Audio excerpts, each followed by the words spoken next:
We continue now at the top of Daf Nun Beis Amud Beis Mesechet Sanhedrin. This is Sanhedrin Daf 52b.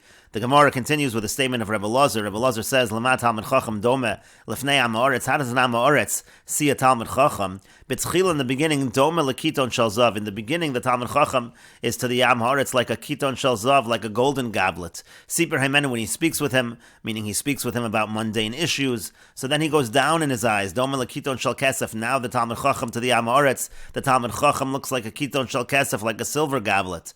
And Nenem Imenu, once the Talmud Chacham, he derives benefit from the Am Haaretz. He needs the Am Haaretz for something. Dome Lekiton Shel Cheres. Then he goes down in his eyes. Now he's to the Am Haaretz. He seems like a Kiton Shel Cheres, like a clay goblet. Kevan Shenishbar, meaning once it breaks, Shuvein Lo Takana, there is no solution. And Rashi explains, Lama Talmud Chacham Dome, again, what does the Talmud Chacham look to in front of the Am Haaretz? Mishum da'ayri ba'adas Korach. Since on the previous Amud we were dealing with the assembly of Korach, Nakat Law, that's why we have this statement over here. Ayu Talmidei Chachamim, because they also were Talmidei Chachamim. K'dechsev Nesiei Edo, like it says in the Pasuk, it says Nesiei Edo Kriyei Moed, Anshe Shem, it refers to them in this fashion, with this title as if they're Talmidei Chachamim. V'al Shem Shepitem Oso Rasha Keshenenem Mimamono, and because this Rasha convinced them, Hekal so then he was able to convince them further.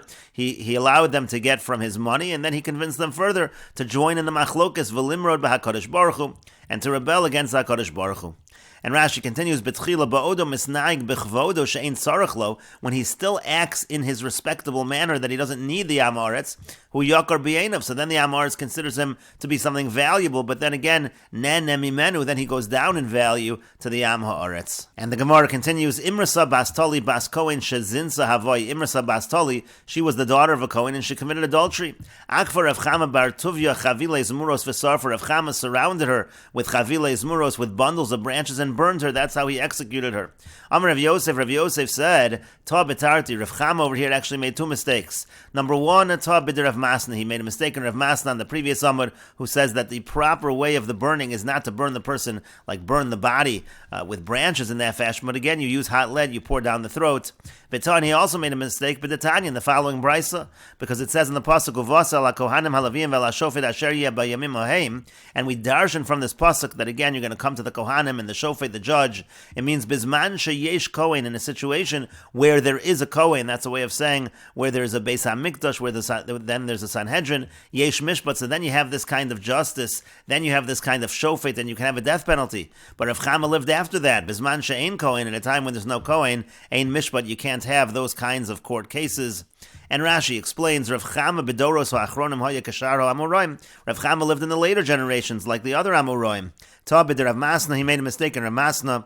The Yomer la'el sreifas bezin psila shalever. Again, Rav Masna said earlier that the proper burning of the death penalty of the court is to use a wick of lead. V'ta b'detanya, he also made a mistake in the following brisa. She'ein bezin memisan el bezman lishkas hagazis, ba'od Sanhedrin oheges, b'lishkas hagazis. Bezin only carries out the death penalty when the Sanhedrin is sitting by the Beis HaMikdash, by the lishkas hagazis. Then no heges ap b'chutzlaretz. Then already you can have it even in chutzlaretz. Kedamina b'Meseches makos, like we say Meseches makos, but of course the Amoraim were much after the Beis HaMikdash, so there is no death penalty by court. And the Gemara continues at the two dots. The Mishnah said, Amar Rabbi Elazar Rabbi Tzadok. Rabbi Elazar Rabbi Tzadok said, Ma'isa bebas Kohen shezinsa v'chulu. There was an incident with the daughter of a Kohen who committed adultery, and she was burned with bundles of branches. And the Chachamim said back to Rabbi Elazar Rabbi Tzadok, that particular court was not an expert court. They didn't know how to carry out that death penalty of burning. And the Gemara says, Amar Rav Yosef says, Bezin shel tzidukim have. That Bezin was actually a Bezin of tzidukim, and they just darsh in the pasuk as it's written. They don't have a Torah Shabbal Peh. That's why they burned her by lighting a flame, a bundle of branches. And the Gemara continues, Hachi Amar Lu Vachi Ahadrulei. Is this really what happened? He said this to them, and they said that back to him, as recounted in the Mishnah. Vatanya, but in the Brai, so we have a different version. Amar Rabbi Elazar Rabbi Tzadok. Rabbi Elazar Rabbi Tzadok says, Zechurani k'shayisi tinok umurkav al kseifo shel Abba. I remember when I was a child, and I was riding upon the shoulders of my father. Ve'hiviu bas Kohen shezins, and they brought the daughter of a Kohen who committed adultery. Ve'kifuach avilei zmuros v'sarfu, and they surrounded her with bundles of branches, and they burned her. Amrulo, so they said back to him, Katana, you said that time you were a minor. Ve'ein mevi'in raya min ha'katan. We can't bring a proof from something that somebody remembers when they were a katan, when they were a minor. And so that's a different version than what we have in the Mishnah. And the Gemara says, Shnei Ma'asim Hava. There were actually two incidents with Rabbi Elazar and Rabbi Tzadok. One happened when he was a child, one happened when he was older. And the Gemara says, Hey Amar Lahu Bereisha. Well, which one of them did he tell the Chachamim first? He's trying to bring them evidence. Which case did he bring first? Ilema HaKamaisa, if you're going to say that this first one, meaning the Mishnah, Amar Lahu Bereisha, that's what he said to them first. That doesn't make sense. Amar Lahem Kishu Gadol V'lo Ashkachu Be. If he told them a story about when he was an adult and they didn't pay attention to him, Amar Lahu Kishu Katan V'ashkachu Be. Does he think that when he tells them a story when he's a child, now they're suddenly going to pay attention? Rather, you have to say that first he told them the incident that happened while he was a child. And then they said back to him that at that time you were a katan, you were a minor. And then he said to them, Kishu Gadol, that it happened also when he was an adult. And then they said back to him, because the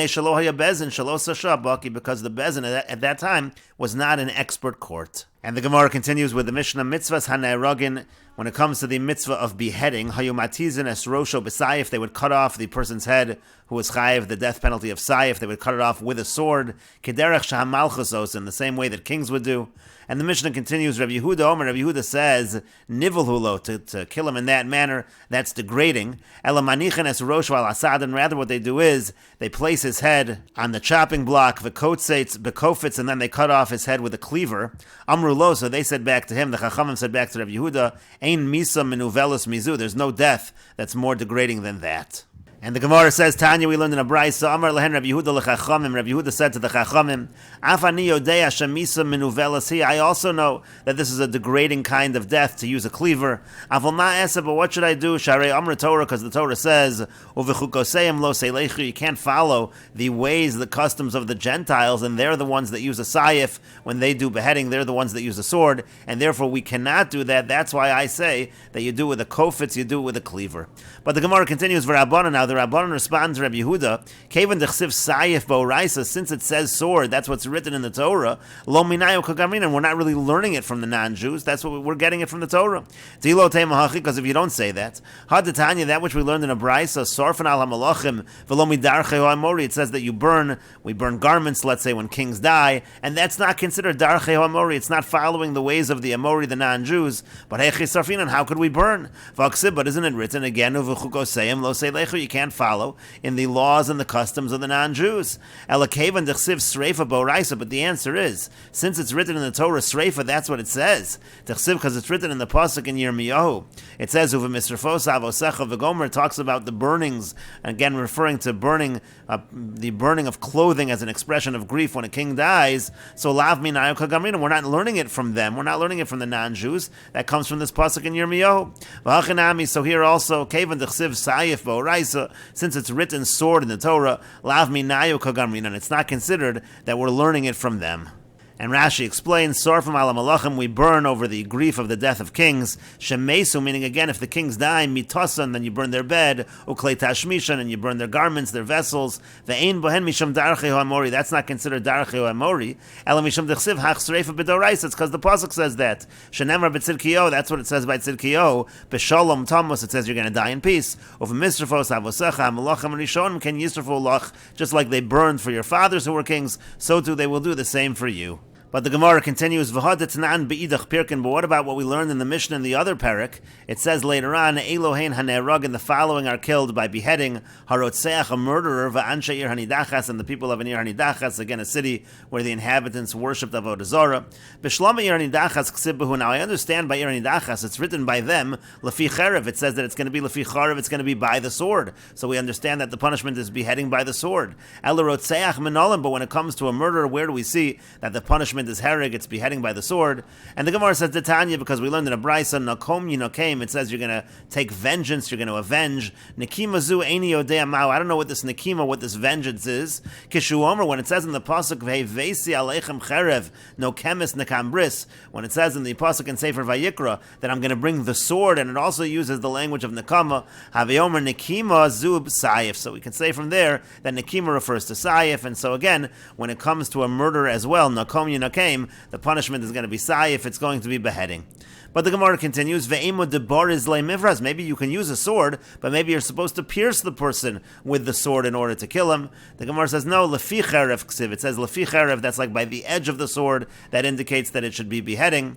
But the Gemara still says, Ve'emo da'avid le gistra. Even if you're using the edge of the sword, you're not piercing with the sword, but maybe it's like a gistra. Gistra means you're cutting the person's whole body in half. Who says that you're doing a beheading? And the Gemara says, Amar Rav Nachman, Amar Rabba bar Avur. Rav Nachman says that Rabba bar Avur says, Amar Krotz, because the pasuk says, V'yahavta l'reacha kamocha. You have to love your friend like yourself. Baru lo misa yafa. You have to choose a good kind of death to cut a person in half by his body. That would not be a misa yafa. That's how we know that it's talking about beheading. And the Gemara continues, Eshkechon de Katal Avda. Now that pasuk that we brought above, where we talked about Roseach Minol and a murderer, how do we know? That was the pasuk of Nakom Yinakem. That full pasuk is actually V'chiyake Ishas Avdo Oes Amoso Bashevet Umeis Tachas Yado Nakom Yinakem. It's actually talking about killing a person, when a person kills his slave. And so the Gemara is now asking, Eshkechon de Katal Avda. We find that if a person kills a slave, so now we understand that the punishment is beheading. But Barchorin Minolan, what if a person kills a free person? How do we know there it's the same punishment? The Gemara answers, V'lav kal v'chomer. Well, isn't it a kal v'chomer? Katal avda b'sayif. If a person kills a slave, the punishment is beheading by the sword. Barchorin b'chenek. What, by a free person? It's going to be less. It's going to be strangulation. Obviously, it's not going to be less. And so therefore we understand that is sayif as well.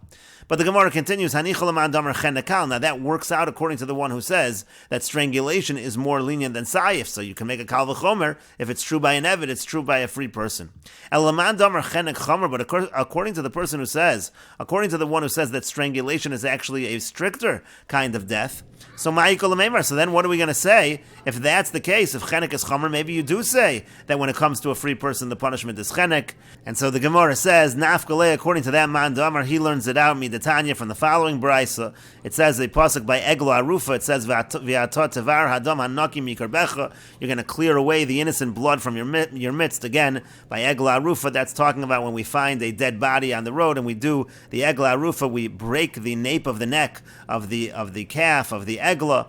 And so we learn from there, Hukshu kol shofchei damim le'egla arufa. We learn that all situations of murder are compared to the way that we treat the egla arufa. Malahalan b'sayif, just like over there we use a sword, umin hatzaver, and we kill by the neck. Afkan, so to my murderers, b'sayif umin hatzaver, we use a sword by the neck. But the Gemara says, but actually, over there by the Egla Arufa, so there when you break its neck, you use a cleaver, and you also do the nape of the neck. So Afkan, so over here also by a murderer, we should say Bekofitz Umimoloref, we should say that use a cleaver at the nape of the neck. And the Gemara says to that, Amar Rav Nachman, Amar Rabba bar Avur. Rav Nachman says that Rabba bar Avur says, Amar Krotz, because the pasuk says, V'yahavta l'reacha kamocha. Again, you love your friend like yourself. Bar lo misa yafa. You have to choose a good kind of death, and therefore you're not going to do bekofitz umimoloref. You're not going to do with a cleaver at the nape of the neck. You're going to use a sayif, a sword, and cut the neck in a regular beheading.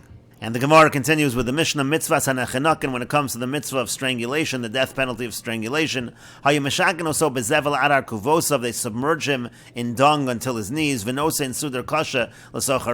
they take a cloth that's hard and they put it into a cloth that is soft. They wrap it around his neck. This one pulls in this direction, this one pulls in the other direction. Until the person dies. And the Gemara says, Son of Rabban, the rabbis taught, Ish, it says in the pasuk, a man. This is talking about a situation of adultery. Prat lekatan, so it's to exclude a minor. Asher yinaf es ish. It says that the person commits adultery with the wife of another man. Prat le'eshes katan, that would exclude if she's the wife of a minor. That would not be a real marriage. It wouldn't be adultery. And then the pasuk says, Eshes re'ehu. The full pasuk is v'ish asher yinaf es eshes ish. Asher yinaf es eshes re'ehu. So prat le'eshes acherim, it says the wife of his friend. That comes to exclude the wife of others, meaning a wife of a non-Jew. That also would not be included. And then it says in the pasuk, Mos Yumos, it says they're going to die. It says at the end of the pasuk, Hanoef v'Hanoafes, the man and the woman committing adultery are going to die. And the Brisa says, Bechenek, what kind of death? It's strangulation. Atomer Bechenek, you're saying strangulation. Oeno Ella, Biachas Mikol Misa, so Amur's Patorah, maybe it's one of the other kind of death penalties in the Torah. Amrit, we say as follows. Kol Mokom Shenemar Misa B'Torah Stam, anytime the Torah says Misa without specifying specifying what kind of death. You're not allowed to pick any of the stricter kind of death. You have to pick the most lenient death penalty. We're always going to be lenient, and therefore chenek is the most lenient death penalty. Divrei Rabbi Yoshia, these are the words of Rabbi Yoshia. That's why Rabbi Yoshia says that the pasuk, when it says mos yumas, it refers to chenek. And the Brisa continues, Rabbi Yonasan says, Lomim neshikala. The reason we know that it's chenek is not because it's the most lenient. Ela kol miso hamura b'torah stam ein ala chenek. Rather, anytime the Torah mentions misa stam without saying what it is, we know that it refers to chenek. And the Gemara and the Brisa continues. Rebbe says, "Nemar misa b'dei shamayim." It uses the word misa when it talks about misa b'dei shamayim, the death penalty by heaven. V'nemar misa b'dei adam, and it also says misa uses the word misa when it talks about the death penalty by man, by the court. Ma miso amura b'dei shamayim, misa she'ein baroshim. Just like the death penalty by heaven, it leaves no physical imprint on the person. The person just dies. Af miso amura b'dei adam. So too, when it says misa in the Torah, talking about the death penalty imposed by the court, and it doesn't specify the kind of death penalty, we understand misa she'ein baroshim. We understand that it is a kind of death penalty that does not leave a mark. That's how we know that it is strangulation. And the Gemara says v'ema sreifa, but why do we then say that it's sreifa? Because burning also doesn't leave a mark. Because as we said before, the way that sreifa worked was they would pour the lead down the throat. And the Gemara says, Midamar Achmana Baskoin b'sreifa, from the fact that the pasuk says, the Torah says that the daughter of a Kohen by adultery gets sreifa, Mechlal Dahalav Basreifa. So that implies that when it comes to other women that are involved in adultery, they are not going to get sreifa. And Rashi explains, again, according to Rabbi Yoshia, if it says Misa Stam, we assume the most lenient. Well, the Kamon Meforish da Arba Misas considering Gemara Gomer Lu Rabbi Yoshia Misinai. We're going to say later on that Rabbi Yoshia learns the order of the 4 death penalties, Halacha L'Moshe Misinai. The Kaven de Chenek Hala Mikulam, and since Chenek is the most lenient, Al Karchach Ninda L'Chayve Misas Astum, and therefore you have to apply Chenek anytime it's not specified. Sherein Loch Koach L'Hachmer Aleim. You don't have the strength to be stricter than you need to be. Sheminayin Loch L'Dunam B'Chamura. Shem Alon Eschayba. Where would you know that you should give them the stricter death penalty? Maybe they're not chayiv in it. Lomim neishi kala, but then Rabbi Yonasan said it's not because it's more lenient. It's very like Rabbi Shimon. Rashi explains, Rabbi Yonasan holds like Rabbi Shimon, damar chenek v'hereg, that says actually chenek is stricter than hereg. It's stricter than the beheading. And Rabbi Yonasan explains, Eina l'chenek, again, anytime it says Misa Stam, we assume chenek. V'Rebbe mefarish l'Rebbi Yonasan. Now the Bryce is going to go on and bring Rebbe. Rebbe is actually explaining Rabbi Yonasan that we get that from Misa b'dei Shamayim. Nemar Misa b'dei Shamayim v'yomas gamo sov, and Nemar Misa Stam b'dei Adam. It says Misa b'dei Shamayim, and it says Misa Stam also b'dei Adam. Just like b'dei Shamayim, ein baroshim, ein b'chabur, there's no mark, there's no wound, v'simin, there's no mark at all. Midakamer achmona bas kohen, and then the Gemara said, from the fact that it says a bas kohen gets reifa, shazinsa b'sreifa, a bas kohen who commits adultery gets reifa, mechlal de bas Yisrael la b'sreifa. That already would imply that a bas Yisrael doesn't get reifa. Hilkach mos yumas hanoif al karcha cheneku. Therefore, you have to say when it says mos yumas, it's referring to chenek, it's referring to strangulation, and we will continue with this discussion in the next video on Daf Nun Gimel Amud Aleph.